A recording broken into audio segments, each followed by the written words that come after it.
I sit beside my 8-year-old daughter Emma's hospital bed, watching the ventilator's rhythmic rise and fall. She's been unconscious for 3 days after a severe asthma attack turned into respiratory failure. My phone buzzes. A text from my mother. Bring dessert for Stephanie's gender reveal tonight. Don't be useless like always. I stare at the message, then at Emma's pale face surrounded by tubes and monitors. I type back. I'm at the hospital. Emma's on a ventilator. The reply comes instantly. Priorities. Show up or stay out of our lives forever. The fluorescent lights above Emma's bed never stop humming. It's been 72 hours since that terrifying Thursday evening when everything changed. I'd picked Emma up from her mother Jessica's house for my week of custody, and she seemed fine during dinner. We watched a movie together, and she went to bed around 8:30, but at 2 in the morning, I woke up to the sound of her struggling to breathe. Her inhaler wasn't helping. Nothing was helping. I'd never seen her lips turn that shade of blue before. The ambulance ride to Children's Medical Center felt like it lasted forever, even though the EMT told me it was only 12 minutes. Emma lost consciousness just as we pulled into the emergency bay. Dr. Patricia Williams, the pediatric pulmonologist, explained Emma's condition in words that still echo in my mind. Severe bronchospasm, respiratory failure, possible long-term lung damage if we don't get the inflammation under control. They had to intubate her immediately and put her on the ventilator to give her lungs time to heal. The next 48 to 72 hours are critical, Dr. Williams had said, her kind eyes showing both professional competence and genuine concern. Children with Emma's severity of asthma can recover fully, but it requires careful monitoring and absolute rest for her respiratory system. I haven't left this room since. My supervisor at Peterson Electric understood when I called in for emergency leave. Frank's been in the trade for 30 years, and he knows what it means when someone says their kid is in intensive care. Take all the time you need, Monroe, he'd said. The crew's got everything covered. But my family? They had a different perspective entirely. My mother's text wasn't the first one. She'd been messaging me since Friday about Stephanie's gender reveal party. My younger sister, the golden child who could do no wrong, was finally announcing whether she and her husband Derek were having a boy or girl. This was apparently the social event of the season in my mother's world. You promised you'd bring the chocolate cake from Morrison's bakery, she'd texted Friday morning. I'd made that promise 3 weeks ago, before my world turned upside down. Stephanie specifically requested it because you always pick the good desserts. I'd tried to explain about Emma's emergency, but my mother's responses grew increasingly irritated. She's had asthma attacks before, Monroe. You're being overly dramatic. One night in the hospital doesn't mean you abandon family commitments. That's when I realized something that should have been obvious years ago. My mother had never actually taken Emma's medical condition seriously. To her, asthma was just another inconvenience, another way for me to make excuses or seek attention. The pattern had been there all along, and I'd been too busy trying to please everyone to notice it. Stephanie called me directly on Saturday morning. Monroe, what's this nonsense about missing my party? Mom says you're trying to get out of your obligations again. My daughter is on a ventilator, Stephanie. She can't breathe on her own right now. Come on, you're exaggerating. Kids bounce back from these things. Derek's sister's son had pneumonia last month, and she still made it to our engagement celebration. You just need to prioritize better. The conversation ended when I hung up on her, but the damage was already spreading through our family network. Cousins, aunts, uncles. Everyone was getting a version of the story where Monroe was being difficult and letting everyone down during an important family milestone. My phone buzzed constantly with messages from relatives questioning my commitment to family values. Uncle Paul texted, "Your sister only gets one first gender reveal, Monroe. Emma will understand when she's older that sometimes we have to make sacrifices for special occasions." That's when Dr. Williams noticed my distress during her evening rounds. "Mr. Garrett, you've been here for 3 straight days. When's the last time you ate a real meal or changed clothes?" I looked down at the same work shirt and jeans I'd been wearing since Thursday night. "I can't leave her, doctor. What if something happens while I'm gone? The nurses will call you immediately if there's any change. You're no good to Emma if you collapse from exhaustion. At least go to the cafeteria for 20 minutes. But I couldn't bring myself to leave. Every breath Emma took was assisted by that machine. Every heartbeat was monitored on screens that beeped and flashed around the clock. How could I walk away for cake and party games when my daughter was fighting for her life? That's when Jessica arrived. I hadn't expected my ex-wife to show up. We'd been divorced for 2 years, and our communication usually stayed limited to pickup and drop-off logistics. But there she was on Saturday evening, marching into the intensive care unit like she owned the place. "Monroe, we need to talk," she announced, not even glancing at Emma first. "I've been thinking about this situation, and I'm not comfortable with how you've been handling things." "How I've been handling things?" "Jessica. I brought her to the hospital the second she couldn't breathe. What exactly should I have done differently?" "You should have been monitoring her condition better in the first place. You should have noticed the signs earlier. Emma told me her inhaler wasn't working as well lately, but did you follow up with her doctor? Did you make sure she was taking her preventive medication consistently?" The accusation hit like a physical blow. Emma's inhaler prescriptions were always filled on time. I'd been the one driving her to every pulmonologist appointment since the divorce. I'd been the one learning proper inhaler technique and teaching her how to recognize her early warning signs. "Jessica, you know that's not fair. I've been managing her asthma perfectly well." "Have you?" "Because Dr. Williams told me that Emma's inflammation levels suggest this has been building for weeks." "Where were you when that was happening?" I stared at my ex-wife, trying to process what was happening. "Are you seriously trying to blame me for Emma getting sick?" "I'm saying that maybe it's time to reconsider our custody arrangement.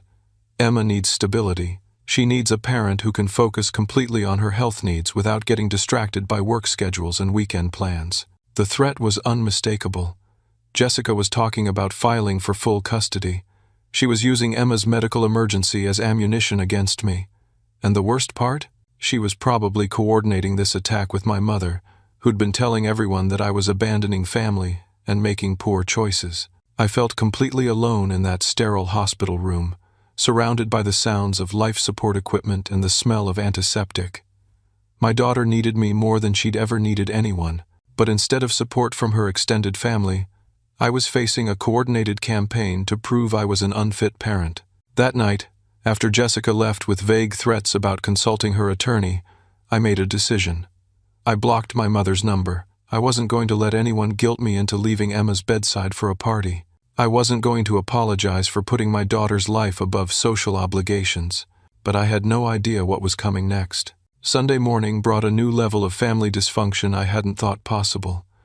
Stephanie found a way around my blocking by calling from Derek's phone at 6:45 in the morning. Her voice was shrill with indignation when I answered. "Monroe Jacob Garrett, how dare you block Mom's number? How dare you embarrass our entire family like this?" I kept my voice low because Emma was still unconscious, and the nurses had emphasized that hearing was often the last sense to be affected. "Stephanie, my daughter is critically ill. I'm not discussing party planning right now. You're not discussing anything because you've decided to be completely selfish and self-absorbed. Do you have any idea how humiliated I was yesterday? Do you know what it felt like to have to explain to 35 people why my own brother couldn't be bothered to show up? I told you exactly where I was and why. You told me you were being overly dramatic about a routine asthma flare-up. Emma's fine, Monroe. She's probably just milking the attention because she knows you'll fall for it. Kids manipulate their parents all the time." The words hung in the air like poison. My 8-year-old daughter, lying motionless with a tube down her throat, was apparently manipulating me for attention. According to my sister, the ventilator keeping Emma alive was all part of some elaborate childhood scheme. "Stephanie, I'm hanging up now." "Wait, before you do, you should know that I've been talking to family members about this pattern of behavior. This isn't the first time you've used Emma as an excuse to avoid family responsibilities. Remember Christmas 2 years ago when you left early because she had a stomach ache? Remember 4th of July when you couldn't stay for fireworks because of her bedtime routine?" I remembered both occasions clearly. At Christmas, Emma had been running a fever of 102 degrees. At the 4th of July gathering, she'd been overwhelmed by the crowd and noise, and I'd recognized the signs of an approaching anxiety attack that could trigger her asthma. Those weren't excuses, Stephanie. Those were parenting decisions. Those were you putting a child's temporary discomfort above family unity. And now you're doing it again, except this time you're hiding behind a medical emergency to justify your antisocial behavior. What shocked me wasn't just the cruelty of her words, but the calculation behind them. Stephanie had clearly been building a case against my parenting for months, maybe years. Every time I'd prioritized Emma's needs over family social events, she'd been keeping score. Derek and I have been discussing this situation, she continued, and we think you might benefit from some professional guidance about establishing appropriate boundaries with Emma. It's not healthy for a child to have that much control over a parent's social life.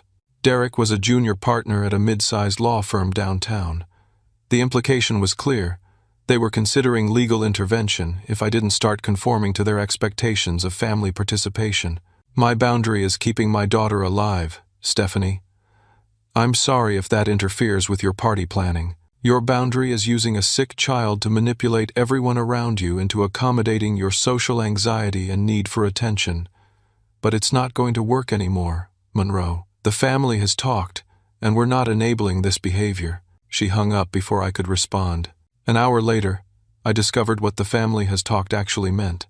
Stephanie had posted a series of social media updates about her gender reveal party that painted a picture of family betrayal and abandonment. The photos showed a beautiful backyard decorated in pink and blue, dozens of smiling relatives, and an elaborate cake from Morrison's bakery that someone else had apparently provided. The captions told a different story. When family members choose drama over love, the rest of us just love each other harder. And, so grateful for the relatives who show up when it matters, and learning to let go of those who always find excuses. The comments section was filled with supportive messages from aunts, cousins, and family friends, all expressing sympathy for Stephanie having to deal with difficult and unreliable family members. Nobody mentioned that the difficult family member was currently in a pediatric intensive care unit watching his daughter fight for her life. But the social media campaign was just the beginning. Around noon, I started receiving calls from extended family members who'd been at the party. Aunt Linda, my mother's sister, called to check on Emma but spent most of the conversation explaining how hurt Stephanie had been by my absence. I know you love Emma, sweetie, but sometimes we have to trust that children are more resilient than we think. Stephanie only gets one first pregnancy, and family support during these milestones really matters. Cousin Marcus called an hour later with a similar message disguised as concern. Hey man, I heard Emma's having some breathing problems. That's rough. But you know, stress affects kids too. And maybe she'd recover faster if she wasn't picking up on your anxiety about leaving the hospital. The worst call came from my mother's younger brother, Uncle Paul, who'd apparently been designated as the family spokesperson. Monroe, we need to have a serious conversation about your priorities. Your mother is heartbroken about this situation. Stephanie is questioning whether she can count on you for anything important. And frankly, some of us are wondering if you're using Emma's medical issues to avoid dealing with your social obligations. Uncle Paul, Emma is on a ventilator. She can't breathe without machine assistance. This isn't a social obligation conflict. That's exactly the kind of dramatic language that makes everyone worry about your judgment. Kids get sick, Monroe. They go to the hospital. But life doesn't stop for the rest of us. Your grandmother survived raising 5 children without canceling family events every time someone had a fever. The comparison was absurd. My grandmother had raised children in an era when childhood asthma was poorly understood and often untreated. Some of those children hadn't survived their respiratory illnesses. But Uncle Paul wasn't interested in medical realities. He was interested in family conformity. We've decided that you need some space to think about your priorities, he continued. Until you're ready to apologize to your mother and sister, and until you're ready to participate in family events without using Emma as an excuse, we think it's best if you handle your problems independently. Translation: the family was cutting me off financially and emotionally unless I abandoned my daughter's bedside to attend social functions. That afternoon, Dr. Williams stopped by during her rounds and noticed my obvious distress.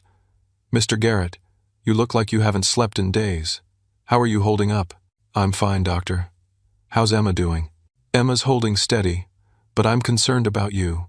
Are you getting any support from family members? Going through this alone can be overwhelming.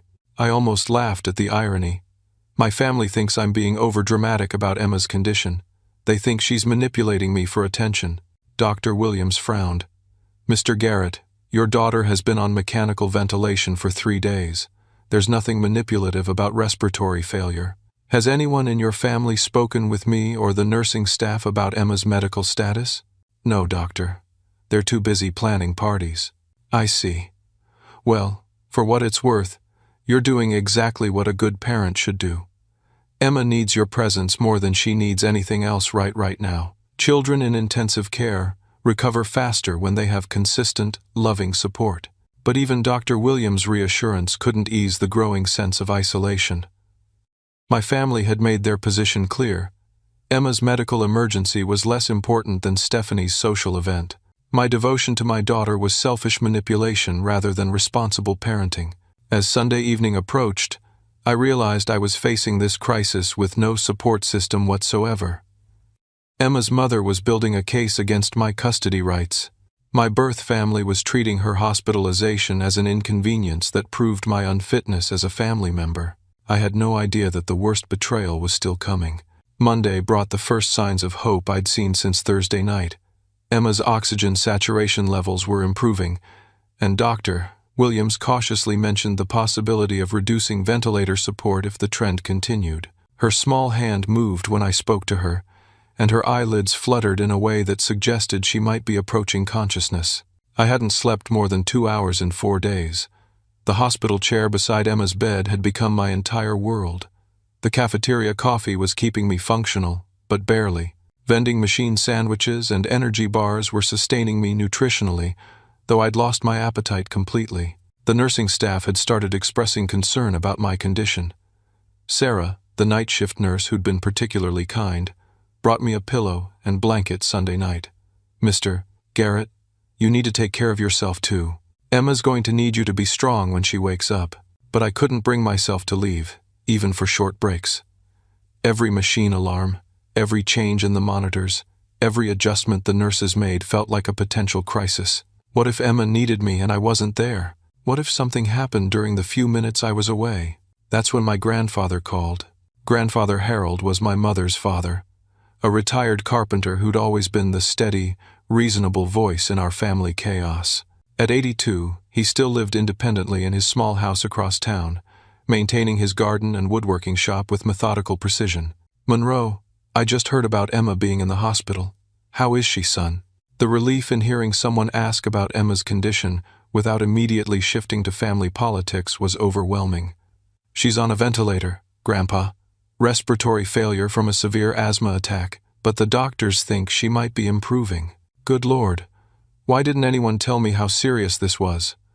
Your mother said Emma was having one of her episodes and that you were making a big fuss about routine medical care." I felt something cold settle in my stomach. "Grandpa, Emma's been unconscious for 4 days. She can't breathe without mechanical assistance. There's nothing routine about this." There was a long pause on the other end of the line. "Monroe, I think there's been some serious miscommunication in this family. Your mother told everyone at Stephanie's party that Emma had a minor asthma flare-up and that you were using it as an excuse to avoid family obligations.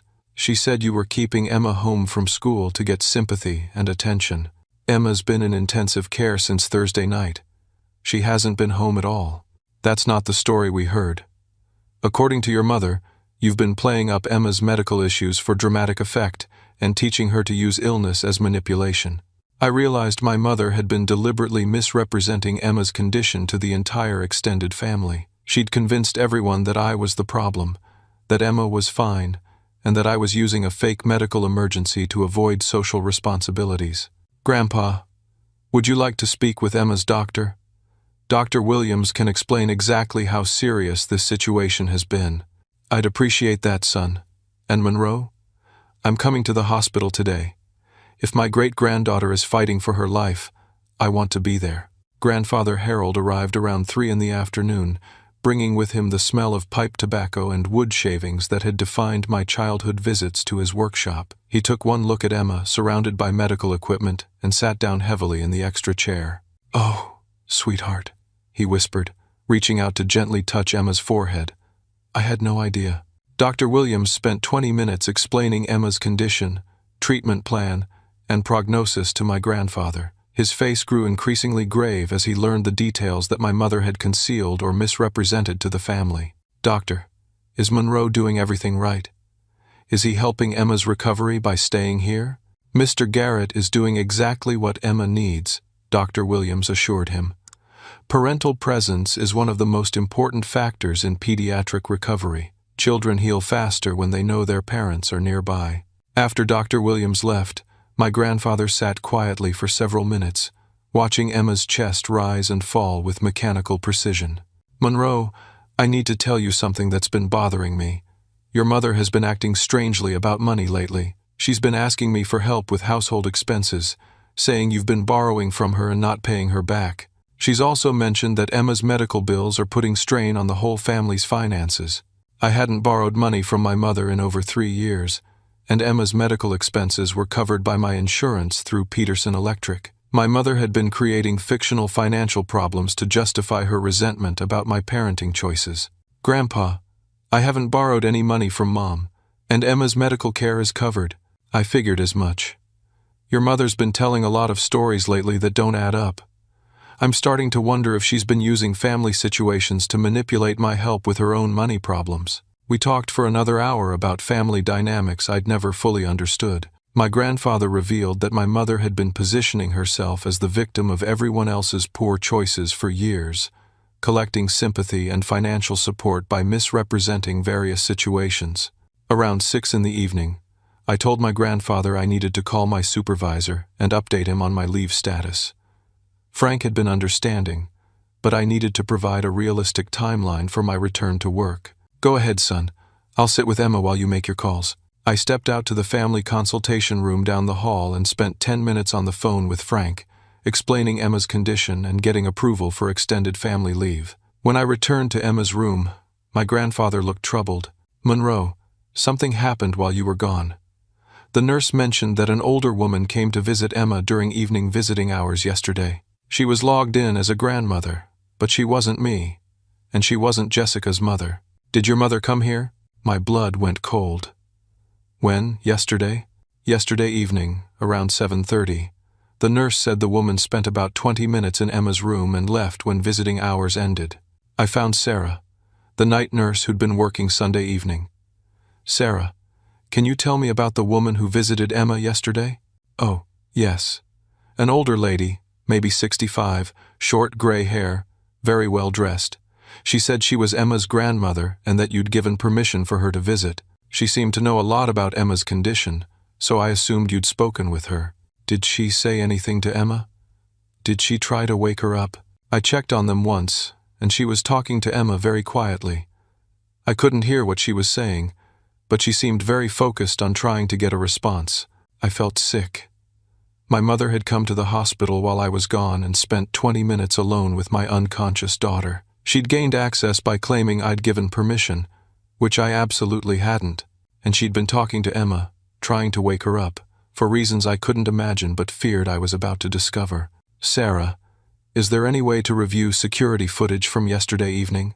You'd need to speak with hospital security, but yes, all visitor areas are recorded."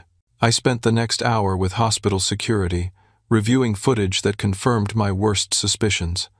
My mother had indeed visited Emma at 7:30 on Sunday evening, staying for exactly 23 minutes. The cameras showed her leaning over Emma's bed, speaking intently, occasionally touching Emma's hand and arm as if trying to provoke a response. What was most disturbing was my mother's body language. She wasn't acting like a concerned grandmother visiting a sick grandchild. She was acting like someone with an agenda, someone trying to accomplish something specific during her unauthorized visit. "Mr. Garrett," the security supervisor said, "given that this visitor wasn't authorized by you, we can restrict her access going forward if you'd like." "Yes, please. No one should be allowed to visit Emma without my explicit permission." I returned to Emma's room to find my grandfather reading quietly while Emma continued her steady, mechanical breathing. But something felt different. There was a tension in the air, and sense that something had changed while I was dealing with the security issue. "Monroe," my grandfather said quietly, "I think Emma might be waking up. Her eyes have been moving under her eyelids for the past few minutes." As if responding to his voice, Emma's eyes fluttered open for the first time in 4 days. Emma's eyes opened slowly, unfocused and confused in the bright hospital lighting. Dr. Williams had warned me that consciousness would return gradually, and that Emma might be disoriented from the medication and the trauma of intensive care. "Daddy?" Her voice was barely a whisper, hoarse from the breathing tube that had been removed just an hour earlier. "I'm right here, sweetheart. You're safe. You're in the hospital, but you're getting better." Emma's gaze moved around the room, taking in the monitors and medical equipment, before settling on my face. "Daddy, I was scared. I couldn't breathe, and everything went dark." "I know, baby. But the doctors helped you, and now your lungs are working better. You're going to be okay." My grandfather leaned forward gently. "Hello there, Emma. I'm your great-grandpa Harold. I've been waiting to meet you properly for a long time." Emma studied his face with the serious concentration that children use when processing new information. "Are you Daddy's grandpa?" "I am indeed. And I'm so proud of how brave you've been." Dr. Williams arrived for her evening rounds and was pleased to find Emma awake and responsive. After checking her vital signs and asking some basic orientation questions, she confirmed that Emma's recovery was progressing well. "Emma, you're doing much better. Your breathing is almost back to normal, and we might be able to move you out of intensive care tomorrow if you keep improving." But as the medical excitement settled and visiting hours ended, Emma grew quiet in a way that seemed different from normal post-hospital tiredness. She kept looking toward the door of her room, as if expecting someone to appear. "Daddy," she said finally, her voice still weak but carrying a weight that made me nervous. "What is it, sweetheart?" "Grandma came here last night." My grandfather and I exchanged glances. "What do you mean, Emma? Which grandma?" "Your mommy. Daddy's mommy came to see me when you weren't here." I felt my heart rate accelerate. "Emma, what did she say to you?" Emma looked uncertain, as if she was trying to decide whether she should tell me something that might upset me. She said some things that made me sad. "What kind of things, baby? You can tell me anything. You're not in trouble." Emma's eyes filled with tears. "She said that you don't really want to take care of me anymore. She said you told her that having a sick little girl was too much work, and that you wanted to give me to Mommy all the time so you could have fun without worrying about my asthma." The words hit me like a physical blow. My mother had used her unauthorized visit to poison my daughter's mind against me, while Emma was helpless and vulnerable in a hospital bed. "Emma, that's not true. Not any of it. I love taking care of you. I love having you with me. I would never, ever want to give you away." "But Grandma said you told her that. She said you complain about paying for my medicines and that real daddies don't let their daughters get this sick." I could barely control my rage. My mother had attacked the trust between me and my daughter at the moment when Emma was most frightened and vulnerable. She'd used Emma's medical emergency as an opportunity to create doubt about my love and commitment. "Emma, look at me. Have I left this room since you've been here?" "No, Daddy. You've been here the whole time. That's because there's nowhere else I want to be. There's nothing more important to me than making sure you're safe and loved. Grandma was wrong to say those things to you." But Emma wasn't finished. "Daddy," she said something else too. My grandfather reached over and took my hand, sensing that whatever was coming would be worse. "She said that Mommy and her found a new daddy for me. Someone with lots of money who can take better care of me. She said you were going to sign papers to let him adopt me because you're tired of being poor and taking care of sick kids." I felt the room spin around me. My mother hadn't just attacked my relationship with Emma. She'd revealed what sounded like an actual plan involving Jessica and a potential adoption. This wasn't random cruelty. This was part of a coordinated strategy to remove me from Emma's life entirely. "Emma, sweetheart, I will never sign papers to give you to anyone else. You are my daughter, and I will always be your daddy. No one can change that." "But what if the new daddy has more money for better doctors? What if I'd be healthier if I lived with him instead of you?" The manipulation was heartbreakingly effective.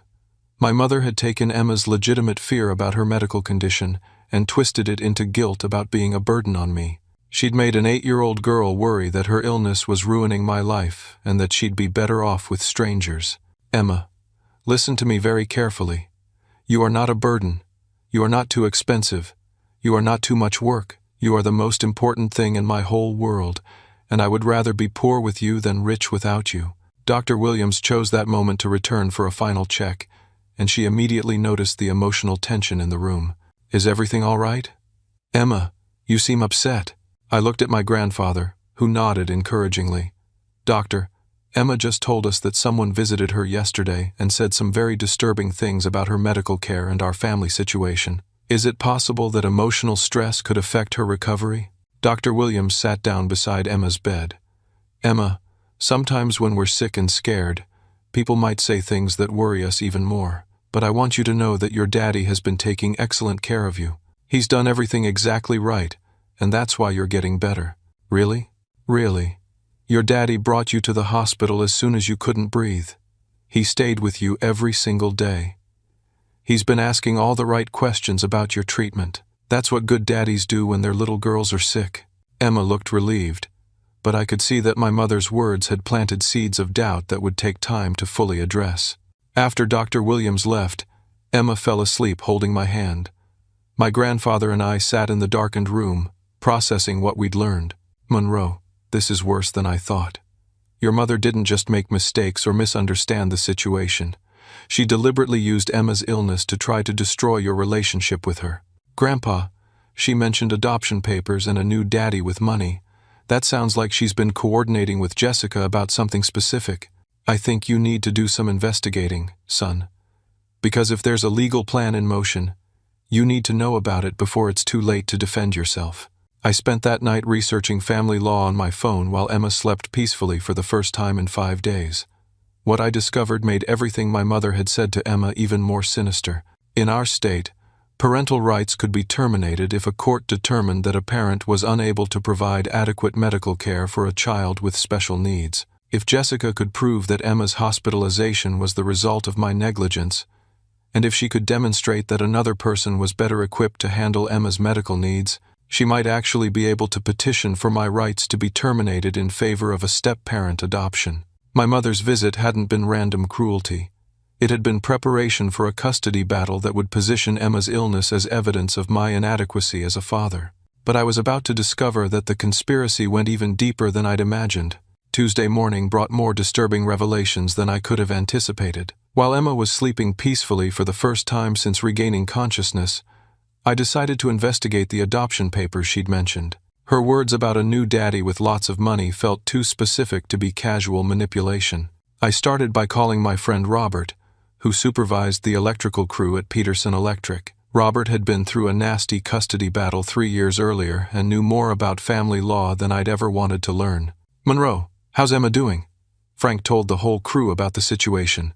She's awake now and improving, but I need to ask you something strange. Has anyone called you asking questions about me? About my work performance or stability? There was a pause. Actually, yes. Last Friday, someone called, claiming to be from Child Services. They wanted to know about your attendance, your behavior, whether you seemed stressed or overwhelmed by single parenting. I told them you were one of the most reliable guys we had. My stomach dropped. What exactly did they ask? Weird stuff. Whether you talked about Emma's medical expenses being a financial burden, whether you ever mentioned feeling like you couldn't handle her health problems alone, whether you seemed to resent having custody responsibilities. Those were exactly the kinds of questions that would support a case for terminating parental rights based on inability to provide adequate care. Robert, that wasn't actually Child Services. I think someone's building a case against my custody rights. What do you need me to do? Can you document that call? Write down everything you remember about the questions and when it happened? I might need it for court. After hanging up with Robert, I called Jessica directly.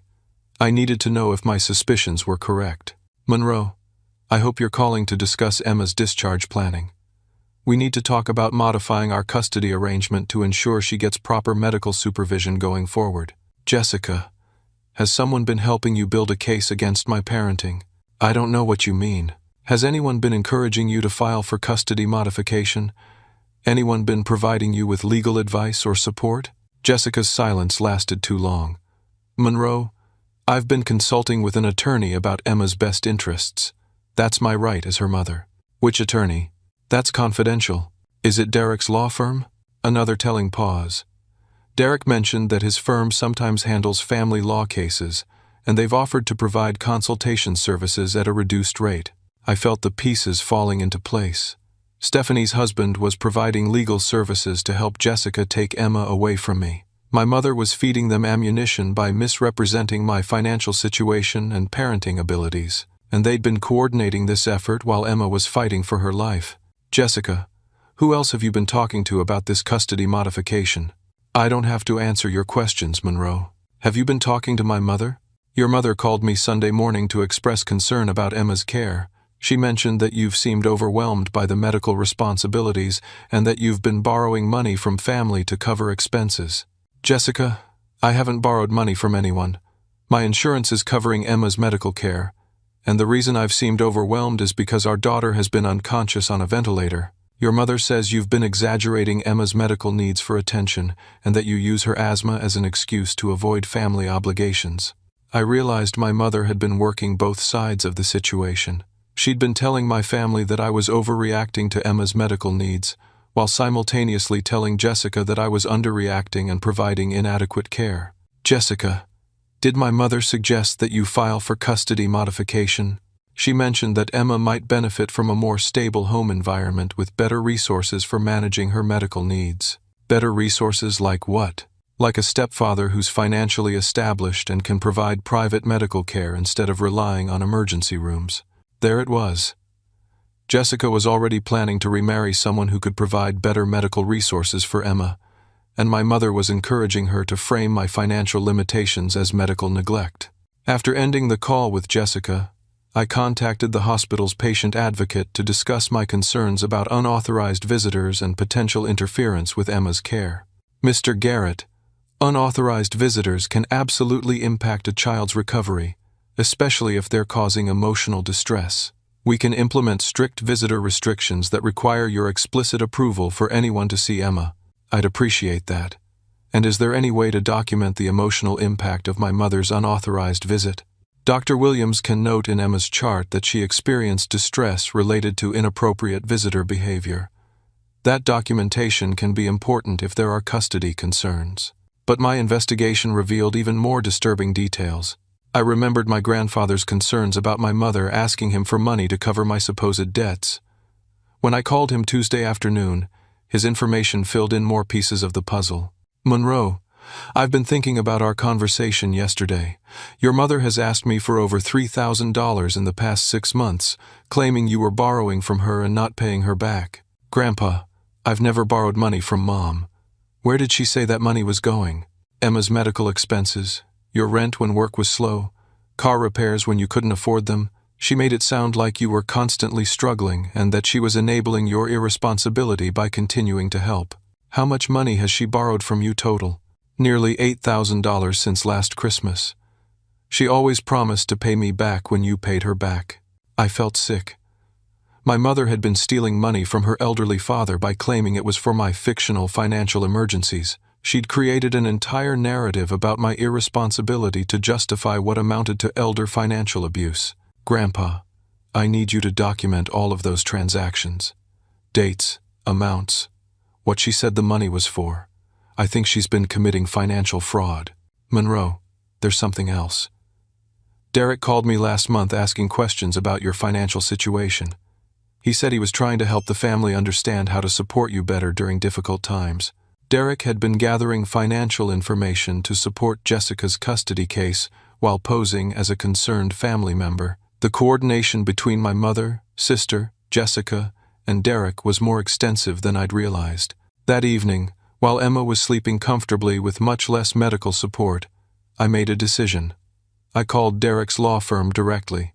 I'd like to speak with Derek Patterson about a potential conflict of interest involving family law representation.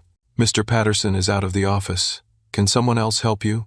This is regarding his representation of Jessica Martinez in a custody case, while also providing financial advice to my mother, Patricia Garrett, about the same family situation. There was a long pause. Sir, I'll need to have someone from our ethics department call you back. Within 2 hours, Derek's firm called to inform me that they were withdrawing from any representation of Jessica due to conflict of interest issues. Apparently, Derek's personal relationship with my family created ethical problems for representing someone in a case against a family member. But the damage was already done. Jessica had been encouraged to file for custody modification. My mother had been providing false information to support that case. and my family had been systematically undermining my reputation as a parent while Emma was fighting for her life. What I discovered next would prove that their betrayal was even more calculated than I'd imagined. Wednesday morning marked a turning point in more ways than one. Emma was alert, breathing independently, and scheduled to move out of intensive care to a regular pediatric room. But more importantly, I decided to stop being defensive and start fighting back against the coordinated attack on my parenting and my relationship with my daughter. My first call was to Linda Morrison, a family attorney Robert had recommended. Linda specialized in parental rights protection and had experience with parental alienation cases. Mr. Garrett, based on what you've described, this sounds like a textbook case of parental alienation combined with potential elder financial abuse. The good news is that most of their strategy depends on your passivity. If you're willing to be proactive, we can turn this situation around. What do you mean? Your mother's unauthorized hospital visit and her statements to Emma constitute interference with the parent-child relationship. Jessica's coordination with your family members to build a custody case could be seen as bad faith litigation. And if your grandfather is willing to document the financial fraud, your mother could face criminal charges. Linda explained that my first step should be gathering evidence and documentation before anyone realized I was building a legal response. Save every text message, every voicemail, every social media post. Get written statements from your work supervisor, Emma's doctor, and anyone who witnessed their behavior. Document the financial fraud with your grandfather's bank records. We need to build a comprehensive record before they have a chance to cover their tracks. I spent Wednesday afternoon collecting evidence with systematic determination. Robert provided a detailed written statement about the fake child services call, including the specific questions asked and his responses. Dr. Williams agreed to document Emma's emotional distress following my mother's unauthorized visit and her opinion that I'd provided excellent parental care throughout the medical emergency. The hospital security department provided official documentation of my mother's unauthorized visit, including timestamps and footage showing her accessing Emma's room under false pretenses. But the most important evidence came from my grandfather. Monroe, I went to the bank this morning and got copies of all the transactions your mother requested. I also found something else disturbing. He handed me a folder full of bank records and correspondence. Your mother has been using my account to make payments to Derek's law firm.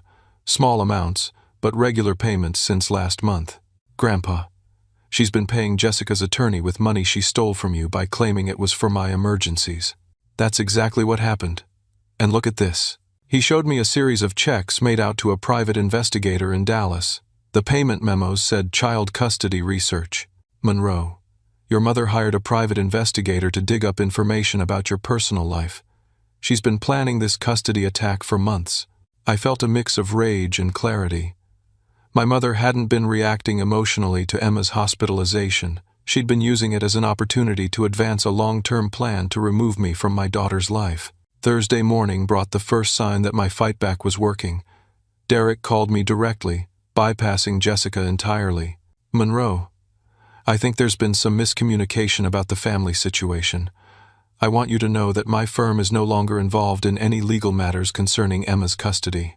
Why the sudden change, Derek? We've discovered some ethical conflicts that make it inappropriate for us to represent Jessica in this matter. Additionally, some of the information we were provided about your financial situation appears to have been inaccurate. You mean the information my mother provided was false? I can't discuss specifics, but I can tell you that our preliminary research didn't support the claims that were made about your economic instability or parenting adequacy. Derek's firm had done their own investigation and discovered that my mother's claims were fabricated. Rather than face potential ethical violations for participating in bad faith litigation, they were abandoning Jessica's case entirely. But my most important call was to Child Protective Services. I'd like to report suspected parental alienation and elder financial abuse, I told the intake worker. I have documentation of coordinated efforts to interfere with my parental rights and evidence of financial fraud against my elderly grandfather. CPS agreed to open an investigation based on my mother's unauthorized hospital visit and her statements to Emma. They were particularly concerned about the elder financial abuse, which often indicated broader patterns of manipulation and exploitation. Mr. Garrett, we'll be interviewing Emma about her grandmother's visit and assessing whether there's been psychological manipulation. We'll also be referring the financial abuse allegations to Adult Protective Services and potentially to law enforcement. Thursday afternoon, I took the most difficult but necessary step. I called my mother directly. "Patricia, this is Monroe. I'm calling to inform you that you're no longer welcome to have any contact with me or my daughter." "Monroe, don't be ridiculous. Emma is my granddaughter. Emma is my daughter, and you used her medical emergency to try to poison her against me. You told an unconscious child that I didn't want her and that I was planning to give her away for adoption. I was trying to help Emma understand the reality of her situation. The reality is that you've been stealing money from Grandpa Harold by lying about my financial needs. The reality is that you've been coordinating with Jessica to build a false custody case against me. The reality is that you've been manipulating everyone in this family for your own purposes." There was silence on the other end. "Patricia, CPS is investigating your unauthorized hospital visit and your statements to Emma. Adult Protective Services is investigating the financial abuse of Grandpa Harold, and I have documentation of everything you've done over the past week. You're making a mistake, Monroe. Family doesn't turn on family. You're right about that. Family doesn't turn on family, which is why what you did isn't family behavior." I hung up and immediately blocked her number again. But this time, I wasn't hiding from family pressure. I was protecting my daughter from documented psychological manipulation. Friday morning brought the most satisfying moment of the entire ordeal. Jessica called to discuss modifying our approach to custody discussions. "Monroe, I think we should consider mediation instead of litigation for any custody adjustments." "What changed your mind, Jessica?" "Derek's firm withdrew from the case, and my consultation with another attorney suggested that the evidence for modification might not be as strong as I initially thought." Translation: Jessica's new attorney had told her that my documentation would destroy her case and that she might actually lose custody time rather than gain it. "Jessica, let me be clear about something. Any future custody discussions will include documentation of your coordination with my family to build a false case against me. Any attorney you hire will receive copies of the evidence I've collected, and any attempt to interfere with my relationship with Emma will result in immediate legal action." "I think you're overreacting, Monroe. Emma was on a ventilator for 4 days, and instead of supporting her recovery, you used her medical emergency to try to take her away from me. That's not overreacting. That's protecting my daughter from people who would exploit her illness for personal gain." By Friday afternoon, Emma was medically cleared for discharge. Dr. Williams provided documentation that my care throughout the crisis had been exemplary and that Emma's recovery was excellent. "Mr. Garrett, Emma is lucky to have a father who prioritizes her well-being above social pressure. That kind of advocacy is exactly what children with chronic conditions need." But the most important vindication came from Emma herself. "Daddy, I know what Grandma said wasn't true. I know you love me and want to take care of me forever." "How do you know that, sweetheart?" "Because you stayed with me the whole time when I was scared, and because you got mad at the people who said mean things about us instead of getting mad at me for being sick." Emma had learned the most important lesson of all. True family protects each other from harm, even when that harm comes from people who are supposed to love you.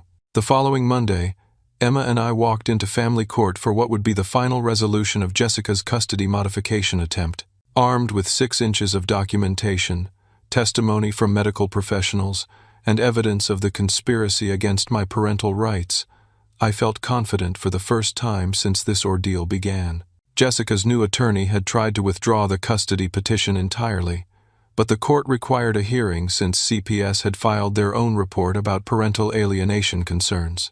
Judge Patricia Henderson reviewed all the evidence methodically. Dr. Williams' testimony about my exemplary care during Emma's medical emergency, documentation of my mother's unauthorized hospital visit and psychological manipulation of Emma, proof of the financial fraud against my grandfather, and records of the coordinated legal strategy between Jessica and my family members. "Miss Martinez," Judge Henderson addressed Jessica, "the court finds that your custody modification petition was based on false information and was pursued in bad faith with assistance from the child's paternal family members. This represents serious interference with the father-child relationship." Jessica looked stunned as the judge continued. "Mr. Garrett, The evidence shows that you provided excellent care for Emma during a life-threatening medical emergency while facing harassment and manipulation from multiple family members. The court finds no basis for custody modification and significant concern about attempts to alienate Emma from your care. Judge Henderson's final ruling exceeded my most optimistic expectations. I was awarded primary physical custody of Emma, with Jessica relegated to supervised visitation for 6 months while she completed parenting classes focused on co-parenting communication and child-focused decision-making.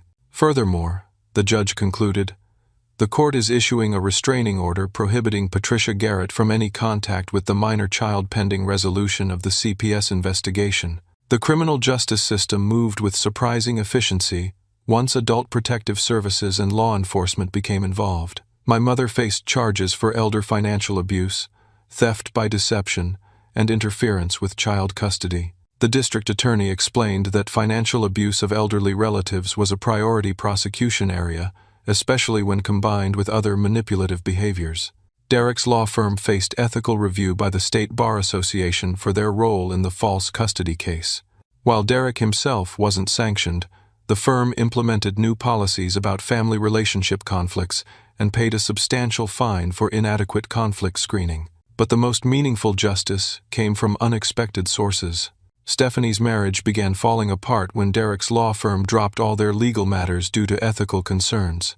Derek's partners weren't interested in a junior associate whose family drama had caused professional liability issues. When Stephanie found out that Derek had been participating in a scheme to manipulate custody of his nephew, she realized she'd married someone whose judgment and character were fundamentally flawed.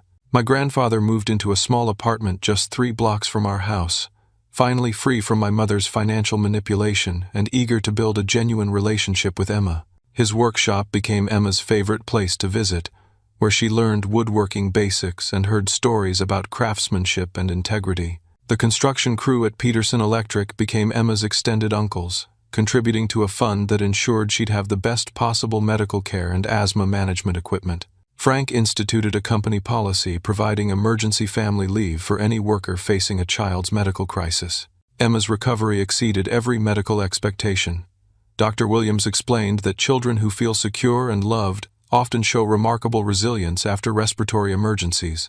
Emma's lung function returned to baseline within 6 weeks, and her confidence grew as she understood that her medical needs would never be seen as burdens or manipulation tools. "Daddy," she said one evening while we worked on homework together, "I learned something important when I was sick."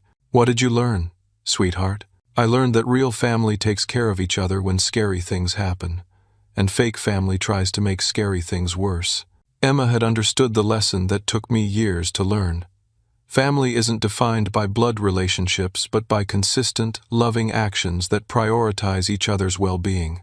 The financial investigation revealed that my mother had stolen nearly $12,000 from my grandfather over 18 months, using fabricated stories about my needs to justify her requests. Restitution was ordered as part of her plea agreement, along with 3 years of probation and mandatory counseling for financial abuse disorders. Most importantly, Emma developed new relationships that reinforced her sense of security and worth. Dr. Williams remained her primary pulmonologist, providing continuity of care that emphasized Emma's strength rather than her limitations. Robert's daughter, Katie, who was 9 years old, became Emma's best friend and taught her that having a medical condition was just one small part of a full, interesting life. Our new normal was simpler and more peaceful than anything we'd experienced before. Weekend mornings involved pancakes and project planning with Grandpa Harold. Evening routines included checking Emma's peak flow meter and reading stories about brave children who overcome challenges. Holiday celebrations happened with our chosen family of friends and supportive relatives who understood that love is demonstrated through actions, not demands. 6 months after Emma's hospitalization, I received an unexpected call from my cousin Marcus. "Monroe, I owe you an apology. We all do. Aunt Patricia showed us text messages that made it look like you were being irresponsible about Emma's care, but now we know those were fake. When she was arrested, a lot of family secrets came out about her manipulating people and situations for years. The extended family had finally recognized the patterns of manipulation that had affected multiple relationships over decades. Several relatives reached out to apologize and to rebuild connections based on truth rather than manufactured drama. But the most profound change was in my relationship with Emma herself.